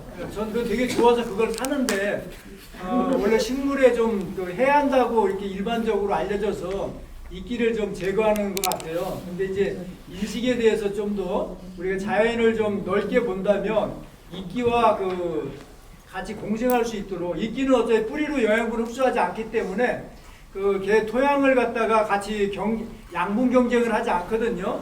그렇기 때문에 지금은 인식이 부족해서 이끼를 죽이고 있는데, 그거를 다시 역산으로 해가지고 토양을 보호해주는, 수분을 보호해주는 역할로 인식을 개선해서 같이 키우는 방법은 어떨까, 그 생각이 듭니다. 그러니까 영양분 흡수 경쟁하지 않기 때문에 나무에 크게 해가 없지 않을까 하는 개인적인 생각입니다. 근데 저도 묘목이나 모종들 볼 때 그 이끼로 임시로 이렇게 이불처럼 덮어줘서 습을 보존했다가 정식할 때는 제거를 하거든요. 그래서 그게 뭔가 약간 그게 충돌나지 않을까 모르겠어요. 넘어갈까요? 자세한 것도 연구를 해보도록 하죠. 김정환 선생님, 예, 질문에 답이 됐으니까. 아니 저 우리 이규수 대표님들이 이런 산림청에 다니면서 강의를 좀 하셔야 될 것 같아서. 그런 취지의 말씀이시구나. 그러면 예, 그런 취지로 이해하고 하겠습니다. 또 다른 질문 없으니까. 아까 그리고 우리 정 선생님. 네, 그 전환마을 관련해가지고 이렇게 가신 분들이 많으셨던 것 같은데, 국내에서 전환마을이라고 이렇게 할 만한 곳이 어디를 뭐 인천에 지금 말씀한다고? 20여 개 활동을 시작했다고 예, 그러는데. 그렇게 하긴 하셨는데 네, 그렇게 완성되어 있는 거는 제가 알기로 없는 걸로 알고 있고, 그나마 조금 앞서서 실천하는 데가 은평구, 아마 여기 저기 톱밥보호소 대표님이 잘 아실 텐데, 은평구에 소란시가 하는 마을이 견학도 많이 가고 거기서 이제 그 하는 걸로 알고 있어요. 우리 소라는 부분은 없고, 박 대표님 뭐 얘기해 줄 거 있을까요? 그거에 이응 텃밭 가면 되지 않을까? 그래서 이응 텃밭도 우리가 이응 텃밭 진 대표님 얘기해 주시면. 그러니까 사실 전환마을은 에너지든 아니면 이제 어떤 마을의 공동체적인 어떤 경제라든가 이런 걸 잘 갖춘 거 저는 많다고 봐요. 홍성도 그렇고. 그건 이제 홍성이 전환마을이다라고 하는 거를 뭐 선언을 안 하거나 한 거나 이런 문제가 아니라, 그 안에 경제적 구조라든가 그 안에 어떤 순환 구조라든가 이런 거 보면은 그렇게 하는 이제 데가 있다는 거죠. 그런 데 보면 다 소도시라고 하는 거예요. 소도시의 농촌. 근데 그 대도시에서 전환마을이 마을 만들기를 아무리 해도 마을이 안 만들어지잖아요. 그러면 왜냐면 생활권이 너무나 넓거든요. 그리고 외부에 자립할 수 있는 조건들이 하나 없어요. 외부에 다 의존하는 그런 생활 방식이라든가 이런 거를 자원을 갖고 있기 때문에 사실은 전환마을이 도시에서 상당히 어렵다고 봅니다. 그리고 또 그것도 이제 확장시켜서 전환 도시 운동도 하기도 하는데, 근데 그렇다고 해서 불가능하다고 해서 안 하는 문제가 아니라 작은 네트워크를 형성하고 그 안에서 힘을 발휘하고 하는 것들이 이제 지금 시도가 되고 있는 거고, 그게 이제 은평에서 그 소란 씨가 퍼머컬처 활동을 하면서 이제 많이 활성화 시켜내고 있는 거고, 그게 또 여러 동네에서 이제 시작을 하는 거라고 봅니다. 그래서 어느 잘 되고 안 되고 문제는 아니라고 보고요. 시작해서 우리가 그거를 만들어내면서 시민들의 의식이라든가 그 마을의, 그러니까 그 지역의 공동체성을 어떻게 더 강화시켜내는가라고 하는 게 좀 초점이 아닙니다. 네, 요거는 말씀을 꼭 드려야 될 건, 짧게 말씀드리면 박준구 선생님 말씀 중에 춘천에도 이제 그 전환마을 선언하고 지금 실천을 하시는데, 처음에는 기후변화 대응에 같이 오랫동안 실천해왔던 단체들하고 시작을 하셨는데 지금은 마을로 들어가고 있다. 그래서 왜 그런가 하는 원인은, 어쨌든 이 공동체라는 것은 일상적인 소통이 긴밀하고 원활하게 이루어져야 되는데 단체로 접근해서는 잘 안 되더라는 말씀도 하셨습니다. 단체로 접근은 예. 좀 어려운 것 같아요. 또 다른 질문 있을 테니까 일단 좀 미진한 건 숙제로 남기죠. 다른 분도 없을까요? 과감하게. 예, 선생님. 이끼로 여기 아까 하는 거에 저는 공동체를 가서 제대로 못 들었는데요. 저 같은 경우는 그 봄나무를 이용해서 이제 풀 멀칭 그런 식으로 했는데, 나중에는 돈나물이 오히려 더 힘들게 하더라고요. 부추니 뭐니 경쟁에서 오히려 더 이겨먹는다든지 예, 그랬을 때 이끼는 좀 어떤 사례가 있는지 한번 듣고 싶습니다. 윤수 대표님 또 말씀해 주셔야 되겠는데 어디 가셨네? 왜 또 들어가셨네? 뭐 얘기 들으셨어요? 잘 못 들었습니다. 아니 저도 좀순박으로 그런 경험을 했는데요. 지표식물로 쫙 깔았는데 네. 그냥 사이 뒤집어서 수수 심고 벼 심었는데 다 죽더라고. 그러니까 뿌리 땅속을 장악해 버리니까. 네. 근데 이끼는 그런 일이 없는지. 근데 이끼는 그늘을 좋아해서 일반 양지식물하고 공존이 될까요? 무슨 대표님 다시. 그러니까 이끼 식물이 피복을 하면 피복을 하면 땅 속에서 작물이나 다른 식물을 공격할 텐데 우리 선생님은 돈나무를 그렇게 실험해 봤더니 아무래도 이끼로 하게 되면 일반 식물하고는 경쟁이 될 것 같아요. 단연생이 아닌 단연생인 경우에는 풀인 경우에는 채소 같은 경우는 서로의 어떤 영역 싸움을 많이 하지 않습니까? 자기의 식물들은 그렇기 때문에 좀 문제가 있을 것 같고 단연생인 경우에는 제가 보기에는 나무 같은 거는 상호 보완적인 관계가 되지 않을까 하는 생각이 있습니다. 예, 일리가 있겠네요. 단년생이 1년생은 대부분 양지를 좋아하고 단년생은 양지 그렇게 많이 안 좋아하거나 음식 좋아하는 애들 많고 단년생은 뿌리가 깊게 나가고 이렇게 커져서 쭉 가는데 단년생인 경우에는 그 서로의 공간의 밀접도를 예를 들어서 이끼가 그 밀접을 하게 되면 식물은 못 자라거든요. 그러니까 그게 이제 그 단년생인 경우에 채소 같은 경우는 서로 이게 그 영역의 경제를 하기 때문에 식물을 어떤 걸 키우느냐에 따라서 이끼의 제거 대상이 되는 건 맞는데 그 오래된 나무 같은 경우는 그거하고 서로 그 전혀 관계가 없이 잘 클 수 있겠다. 저는 그렇게 상호 보완적인 관계일 것 같아요. 아 선생님 이해하셨습니까? 네. 하긴 그랬잖아요. 윤작 혼작도 아무거나 다 되는 게 아니고요. 그 조합 구성이 있거든. 그렇게 이해하면 될 것 같아요. 이끼가 자라는 환경이 있어야 돼. 그렇죠. 네. 그죠. 이거 다를 것 같아요. 이끼가 아무 데서나 자라주는 이 그죠. 종류가 다양하더라고요. 맞는 거. 그 환경에 맞는 곳에 이끼를 그렇지. 이끼를 좀 살짝 바꿀까요?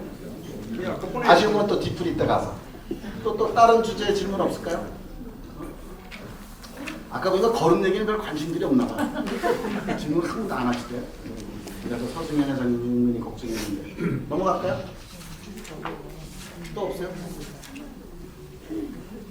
아까 우리 선생님 저 거름 얘기 아주 재미난 얘기 하셨는데 한번 다시 한번 해주시면 안 될까요? 네. 여기 제가 실제로 목소리 좀 크게 해주세요. 마이크 드리면 아니 좋겠는데. 실제로 했었는데요. 저희가 종로구도 제가 대학로여가지고 이거를 잘못하면 큰일 나겠다 싶었지만 어쨌든 농업기술센터에서 2015년도에 태비교육원 이걸 신청을 하고 정말 열심히 했어요. 전화도 무지 많이 하고 그랬는데 그렇게 해서 저희가 여러 가구 사람들을 주부들을 제가 이렇게 해갖고 했어요. 공동으로 개인 것도 했지만 근데 제일 중요한 거 다 생산을 했는데 쓸 일이 없는 거야. 저는 쓸 일이 있는데 다른 주부들은 쓸 일이 없는 거예요. 해갖고 화분에 좀 주는 거 외에는 근데 음식물질 거기는 계속 나오는데 화분에 퇴비는 계속 줄 수가 없잖아요. 공갈만 보통 주잖아요. 그러니까 집안에서 필요가 없는 거야. 그리고 그거를 할 때 솔직히 냄새가 좀 나요. 베란다에서 해도. 그래서 가족들에게 혼나면서 생산했는데 활용도가 안 되는 거야. 그래가지고 이게 멈춰졌어요. 이게 예를 들면. 그런데 저는 이제 가수라니까 계속 하죠. 그런데 거기서 제가 생각한 게 퇴비를 교육을 해서 만들어가지고 그쪽 동사무소에 가져가면 저기 그거 있잖아요. 그거하고 바꾸고 사실은 동사무소에서 제가 어느 서울 시내 어느 구에서 공원녹지가에서 커피 찌꺼기로다가 이렇게 해서 회를 만들어서 자기네 공원에 안 들려. 네, 공원에 재활용을 하겠다 해서 제가 가서 교육을 하고 그거를 했어요. 했는데 제가 날개를 높인 이유 중에 하나가 코로나가 왔어. 그래갖고 그거를 이제 준비를 하고 코로나가 해제됐는데 그 사람이 또 딴 데로 근무를 갔어. 그러니까 이게 연결이 안 됐어요. 그런데 그것처럼 예. 이게 퇴비를 이게 음식물 찌꺼기 걱정을 하는 게 온 나라 국민이거든요. 특히 저희 종로구는 심해요. 전부 오피스텔 편지니까. 그래가지고 그걸 만들어서 그 차관한 제 그냥 생각에 그거를 우리가 도시농업 하는 사람들이 하면은 좀 보람있지 않을까 생각을 혼자 하고 있던 거를 얘기한 거예요. 예, 좋습니다. 아니 탭이 열심히 만들어도 그 땅에다 쓰지 않으면 또 쓰레기가 되거든요. 그런 문제 제기를 하셨어요. 텃밭 없는 도시농부들이 거름 만들어봤자 또 쓰레기 양산하는 거 아니냐. 나라에서 수매를 쌀 수매하듯이 탭이 수매를 해주는 거야. 그래서 좋은 아이디어로 아주 진정성 있는 고민 같아서 결국 그래서 우리가 경작지를 더 발굴하고 도시의 흙을 살리기 위해 생각을 해봤습니다. 또 다른 질문 없을까요? 다른 의견도 좋고요. 제안도 좋고. 제가 한번. 자 누가 손 들었습니까? 아 예. 호를 먼저 우선 걸어. 그다음에 선생님. 예. 마이크 드리가 가까운. 일어나서 크게 좀 말씀해. 아 그래요. 그럼. 텃밭으로 이루는 공동체에 관련된 질문인데요. 한국 사회는 그 고을 문화가 지배적이었고 마을 고을. 마을 문화. 근데 그거는 이제 대가족이었을 때 부터 이제 시작된 것 같은데, 근데 지금 시대가 1인 가구에 또 특히 젊은 세대, 특히 MZ라고 하는 친구들은 개인주의나 어떤 자신만의 세계라고 해야 되나? 그런 것들이 점점 좀 더 깊어지는 시대인데, 제가 좀 약간 좀 공동체 생활을 안 해봤어요. 근데 그거 단어는 줄곧 갖고 오다가 오늘 들으면서 생긴 의문 하나가 뭐냐면, 그러면 실제로 그런 공동체를 이렇게 형성하고 살아갈 때 어떻게 보면 시대와 안 맞는 것 같아요. 제가 보기엔. 농사라는 텃밭이라는 한 가지 주제를 가지고 가치를 두고 간다고 하지만, 사람이라는 게 생각이 자기 이익이 우선시 되지 않고 자기 생각과 다르면 저는 그거를 소유하는데 좀 포기하는 그런 부분이 생긴 거라고 봐요. 그리고 더더욱 요즘은 소유가 그 경험과 공유의 시대로 지금 넘어가고 있는데, 그렇게 보면 더 힘들지 않을까. 특히 젊은 세대를 이렇게 유입하기에는 그거는 좀 더 힘든 일이 아닐까라는 생각. 그래서 그 공동체가 지금 운영이 되고 있잖아요. 그래서 지금 그래서 이런 것들을 감안하고 진행이 될 것 같은데, 이런 거에 대한 대비 아니면 이런 걸 어느 정도 감안을 하고 나가는지, 그리고 그래서 기본적으로 갖고 가는 철학이 뭔지 궁금해요. 옛날에 어디 공동체 토론회 가가지고 공동체 안 할 수 있으면 더 좋습니다 이랬다가 눈썹을 만나. 저기 공동체부터 누구죠? 예, 접니다. 공동체가 필요하긴 한데 주의는 좀 말씀해 보세요. 예, 뭐 뒤에 들리시죠? 예, 뭐 사실 짧은 시간 안에 짧은 답변으로 될 얘기는 아닌 것 같은데, 개인적인 사견을 좀 말씀을 드리면 그런 얘기를 하는데, 어쨌든 사람의 근본적인 출발점을 얘기를 할 때 그 식물은 스스로 양분을 만들 수 있지만 동물은 스스로 양분을 못 만들잖아요. 그러니까 지구상에 있는 모든 곤충을 포함한 동물은 식물한테 얻어먹어야 되거든요. 그러니까 그 본질적인 동물의 출발점에서 어쨌든 농사나 식물을 가꾸는 일들은 같이 공생하는 일에 대한 것은 그 시대나 뭐 산업이나 어쨌든 몇백 년이 지나도 그 본질적인 출발점은 변하지 않는다라는 생각을 좀 갖고 있고요. 또 하나는 한민족이든 게르만 민족이든 민족이 그 대륙의 털을 잡을 때 사람이 의식적으로 잡은 게 아니라 식물이 먹을 것들이 수렵 채집을 하다가 거기에 정착하게 된 건 내가 먹을 게 여기 있어서 정착하게 된 것으로 이해를 하고 있는데, 그렇다고 하면 사람의 삶을 본질적으로 규정하는 것은 사람이 이전에 어쨌든 지구상에 존재했던 이전의 고단한 역사가 같이 그 성과를 받아서 사람이 지구상에 존재하기 시작했다. 그러면 이제 지금 젊은 세대들이나 사람들이 아무리 어떻게 사회적인 조건과 경제적인 양식이 변하더라도 어쨌든 동물로서 사람으로서 먹고 사는 문제와 관련된 기본적인 출발점과 관계 맺음이 변할 수는 없거든요. 그렇기 때문에 오히려 이 공동체라는 것이 주변 조건, 기후변화 대응도 마찬가지 아닙니까? 주변 조건, 우리가 먹을 것, 우리의 생명을 유지하는 것, 그 다음에 지금 우리의 그 삶을 유지하는 조건에 대한 공동의 대응, 공동의 인식은 언제든지 형성될 수 있다고 하고, 그저 있다고 생각을 하고 그 점을 잘 짚어내서 설득하고 같이 실천한다고 하면 공동체는 언제든지 필요할 거라고 생각이 들고, 또 하나는 마무리.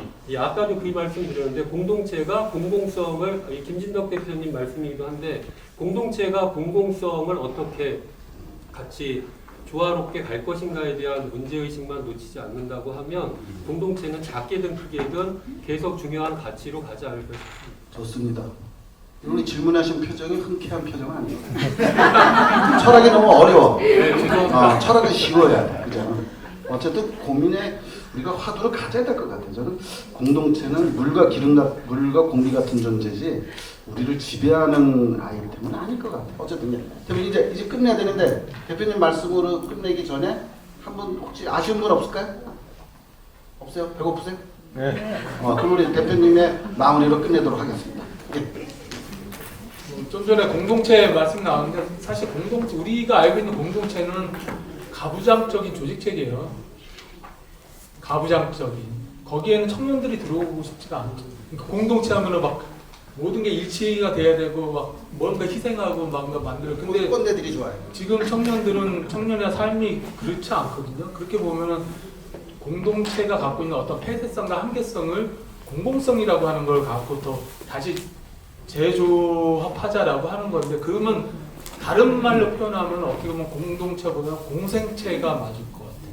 그래서 다양한 자기의 능력과 활동과 이런 것들이 어떻게 같이 협력하고 어우러지는 방식의 모델을 만들 것인가라고 하는 게 지금의 공동체 운동의 방식이라고 보거든요. 그래서 저희는 공동체 말을 저는 이제 기존에 해와서 계속 쓰고는 있는데 안 쓰고 싶어요. 아까 말씀하신 것처럼 공동체라는 게 너무 이렇게 규제를 하고 그 안에서 개인이 희생하거나 이렇게 막 하는 거기 때문에, 그래서 공생체라고 하는, 공생체는 사람뿐만 아니라 이제 동물이라든가 식물이라든가 이게 생태 환경까지도 연결이 되겠죠. 그래서 제가 이제 이 공생체 얘기하는 거는 자연에서도 기후 위기를 극복을 하려면 사람이 이제 이게 자연하고 공생체 관계에 있다라고 하는 거를 이제는 인식을 하고 만들어 가야 되는데, 그런 감수성을 갖는 게 저는 텃밭 농사가 아주 훌륭한 매개고리를 하고 있다고 보거든요. 그렇기 때문에 기후 시민을 만들고 기후 농부를 만드는 데서는 도시농업이 가장 큰 역할을 하고 있다라고 하는 거고, 그리고 아까 이제 이끼도 있었고 우리가 하고 있는 것도 있지만은 다만 탄소 중립과 관련돼서 우리가 너무 쉽게 생각하지 말자는 거죠. 농업 자체가 계속 그런 탄소 중립과 역행하는 걸 해왔기 때문에, 그러면 이 도시농업에서 탄소 중립의 문제를 어떻게 실천할 것인가라고 하는 거에는 다연성의 생물 다양성도 필요하고 이끼라고 하는 새로운 소재도 필요하고 아주 지금의 방식하고 다른 게 필요하다는 거죠. 그거를 또 하자. 그런데 이걸 하려면은 농업이라고 하는 텃밭의 개념에서는 저는 일정 벗어나 영역을 확장시킬 필요가 있다는 거죠. 그러면 숲이라든가 또 이렇게 나가야 되는 거죠. 숲이든 늪지든 뭐 여러 가지 이제 영역으로 확장이 되어야 되는데, 자꾸 이렇게 우리가 제도 안에 갇히다 보면은 이거는 농업 영역이 아니야, 이거 도시농업 영역이 아니야, 이렇게 하다 보면은 우리는 쪼그라들고 행정의 영역도 쪼그라들 수밖에 없다고 생각합니다. 그래서 저는 현장에서는 이런 거 법과제도 이런 거 틀을 무시하고 우리가 영역을 넓혀 나가자. 그러기 위해서는 전환마을 운동도 그 영역을 넓혀 나가는 거잖아요. 에너지나 마을 공동체라든가 여러 가지 문제로 넓혀 나간 거고, 그리고 탄소 중립의 문제도 우리가 그것을 넓혀 나갔을 때 그 먹거리 운동하고 그러니까 공유부엌이든 뭐 이런 거 먹거리 운동하고도 연결시켜내고 퇴비와 이런 자원순환하고도 연결시키고, 그러면은 적어도 기후위기 시대에 저는 도시농부들이 주류로 나갈 수 있다고 봅니다. 그냥 단순히 주말농장, 텃밭 농사에 머무는 게 아니라 우리가 기후위기를 헤쳐나가는데 주류가 되자. 저는 이제 생태전환의 도시농업의 핵심은 생태전환을 만드는 데서 도시농업이 주류가 되자. 도시농부가 여러분들이 주류가 되자라고 하는 거고, 그런 걸 하기 위해서 저는 같이 모여서 오는 데 시간이 짧았지만은 같이 모여서 우리가 어떻게 먹고 살 것인가 경제적으로 그런 얘기도 더 깊이 얘기를 해야 되고 공동체도 아니면 탄소 중립에 대한 문제도 더 깊이 얘기를 해야 된다고 봅니다. 다만 시간이 짧아서 많은 얘기를 못 하겠지만은 오늘의 이 하드를 갖고 더 이제 발전시켜서 다음 기회에 또 도시농구대회가 동지대회가 이런 걸 다 구체화시키고 그 위에 이제 그런 영역을 확장시켜서 주류가 되는 도시농구가 주류가 되는 이게 바로 농자지 천하지 대본이잖아요. 이번에는 그런 도시농구가 될 거라고 예, 자세한 거는 좀 더 아쉬운 거는 뒤풀이 때가 우리는 또 뒤풀이에 강한 쪽이니까 5장은 또 거기 가서 채우도록 합시다. 수고들 하셨어요.